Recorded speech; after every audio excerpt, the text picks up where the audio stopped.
Welcome to episode 18 of News for the Blues, your bite-sized weekly show brought to you by the Unholy Trinity Everton podcast. Good to be back. Although we still got a few days before we do take to the pitch at Everton Stadium, obviously Monday night against Manchester City. Difficult game, which we'll come on to shortly. Before we do, got to mention the shirt, obviously, over my left-hand shoulder. 06-07 third shirt with a certain Joseph Yobo on the back. It takes me back to a game against Wigan when it was absolutely bucketing down with rain, if memory serves me correctly. The pitch was horrendous. One of the favourites in the collection.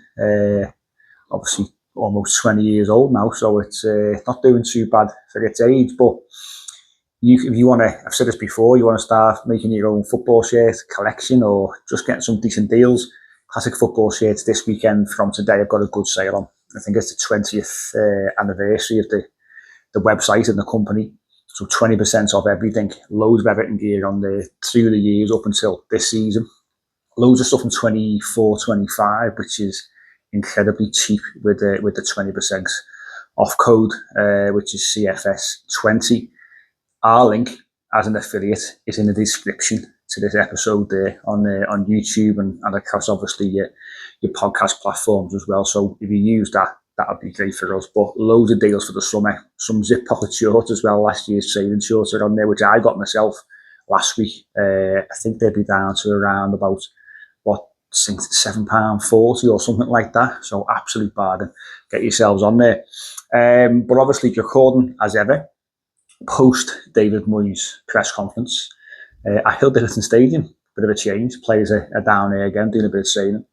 Another familiarisation training session, I suppose, but we're deep into the season now. But Moyes was down there today with the players. And obviously, as I said, a few days away now from that game against Manchester City, who, as we know, are in incredible form. They're right on the tails of Arsenal. Obviously, if City win all their games and Arsenal win all their games, the chances are City will win the league because they have goals scored or maybe a better goal difference. But you'd assume that City are going to be the ones to beat, and they've piled the pressure on Arsenal. But it's up to us to put a little bit of a dent in their title hopes. Good news on the injury front is the fact that Beto has gone through the whole concussion protocol. He's fit and ready to go for Monday. You would assume he comes straight back in. I would hope that he does. You know, he was in really, really good form prior to his injury or prior to his concussion in the Merseyside derby. I think he'd scored 5 and assisted 1 in his previous 6 games. And at that particular point was the most potent attacker in the Premier League since the start of March. So shows you how much he's improved and how much he's kicked on in the second half of the season. So great to get him back. Everything else is as it was injury-wise. Obviously, no Jared Brantwaite, no Jack Grealish, but everyone else should be okay for Monday's game. The manager was asked about whether they'd heard from the famous PGMO after what happened against West Ham in relation to the penalty that wasn't given when was it Fernandez who had all the Cherno Barry decided he was going to hit the ball out of play with his hand. And he simply said it's obviously the bear back and it's the rubbish that you get back, so almost as if it's a waste of time. So he's been similar in terms of being asked that question a couple of times this season, and David Moyes has been quite dismissive of the responses that we've been getting from them, and it's frustrating because you look at that particular decision that wasn't given, and it's just one of many howlers that have gone against us so far this season, and you wonder if it will ever improve. But sadly, obviously, the response that was given wasn't particularly fantastic. Said that they don't really speak to the club particularly well, generally speaking. Not that you can get any kind of points back, but I think it's important that the pressure is put on, those in charge of the match officials, and we do ask questions when we're not getting decisions that should be going our way. But obviously, looking ahead to Monday, as I say, tough game. The manager was asked about Manchester City and the form that they're in. The fact, obviously, they're just pushing Arsenal now so close. He said, obviously, no surprise with the quality that they've got. They've been there before many times, and City seem to like to chase, don't they? They seem to come from behind quite often in the title race. But looking at how well they've done, it's one of those where it's a game that the mind just said, obviously, looking forward to it because of the challenge, and it's up to us to do something special. And by special, it means win the game. Can we win the game? Because if we do, it helps us hugely. We're still very much in the mix for Europe, despite obviously the poor run of the last 3 games. We've got a point in the last 3 after a really good run before that. The 3-week international break and FA Cup break, which seemed to slow us down a little bit when momentum had built up quite nicely. But he said, that Europe is still very much an aim. This season hasn't been full of the drama that we've had previously, which is good. We've still got something to fight for late in the season, which obviously they plan on doing so and fighting for those European spots. It was also asked about whether, because of where we are this season and the fact that, we're on the brink of a European spot and we could very, very well get one. What does that mean for sort of the aspirations? Because obviously the fan base, you seem to, if you say at the start of this season that Everton, with 4 games to go, will be sitting mid-table, uncomfortable, no threat of relegation, that the fan base will be delighted. Obviously, we're in that situation now, and the fan base all want Europe and feel we should be getting European football. So it's as if you're achieving what was expected, there's always more that people feel that you should be achieving. And we're very much in that situation, aren't we? I don't think not getting European football will be a failure. I've stuck to my guns all the way through this season in terms of where I see the football club finishing this season and what I think the aim should be. Other people are different, and that's absolutely fine. But he said he'd like it to be that way. You should always be aiming for more, and he wants to elevate the aspirations within the club and within the fan base. So, he's happy to be questioned. If things aren't going our way when we feel they should be in terms of results, this is the way the football is, and he wants the football club and those supporters to be pushing really.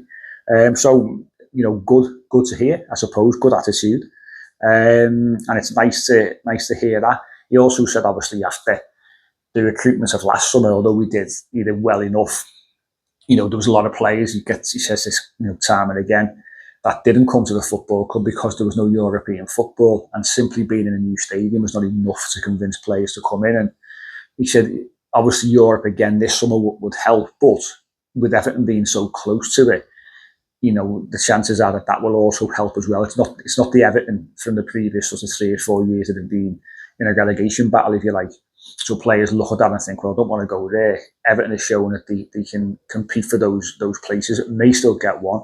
There's security and stability at the football club. So players, that combined with the football stadium that we've got, now obviously a year old, we've been in it nearly for a full season, full houses, good atmosphere building all the time.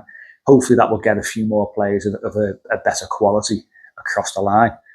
And then to finish off really, what wasn't obviously from today's press conference, but we've seen a little bit of coverage this week in regards to Jack Grealish. Obviously, certain photographs appeared on social media, in the media as well. They were quick to get hold of it. Of obviously, he'd been drinking in the daytime, had a few too many. He looked like he was asleep in a seat on a roof terrace or something like that. Obviously, quick to publish that kind of stuff when it comes to certain players, and Grealish is certainly one of them. He's addressed obviously these things in the past where he does like to have a drink and let his hair down, so to speak, and maybe at times at City he went about that in the wrong way. Obviously he's going through his recovery process currently. He certainly seems to be on schedule. He said this week the surgeons are really happy with where he is, couldn't have gone any better, which is great for us, assuming that we're going to get a deal done for him in the summer.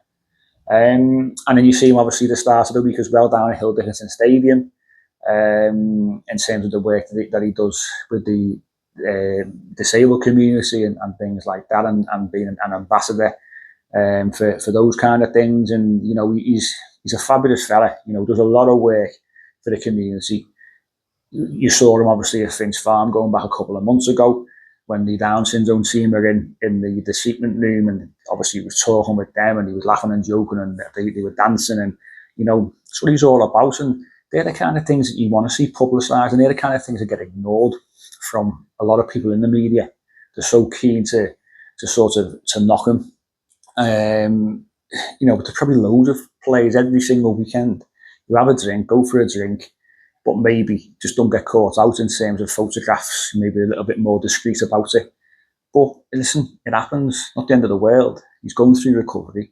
I think sometimes, you see in this country that certain players, and it always seems to be the same ones, are treated slightly differently to others.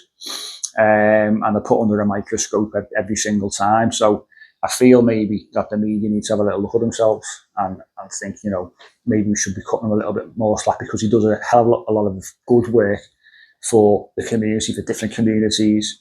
And maybe that should be celebrated a little bit more, and you should put that on your front page, on your back pages, and give him a little bit of credit for what he does do. But maybe the media will never ever change in that respect. It's all about being sensational and getting those headlines out there. But listen, great work he does. Great to see him down at Hill Dickinson Stadium again over the last few days or so. Said he was there for the Merseyside derby as well. It's got a bit emotional because obviously he can't take to the pitch.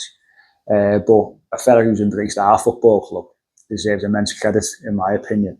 And fingers crossed we can get a deal done in the summer as well. But that's me for today. Obviously, Monday night game, so pushes things back for this weekend's episode. So probably Tuesday. We'll get something out on Tuesday post-match. Hopefully we were discussing something a bit more positive than what we've had to discuss in the last few weeks or so. Hopefully refereeing decisions don't go against us, and hopefully we can put a bit of a dent in the Manchester City title charge as well. So thanks for watching. Thanks for listening. We'll catch you on Tuesday.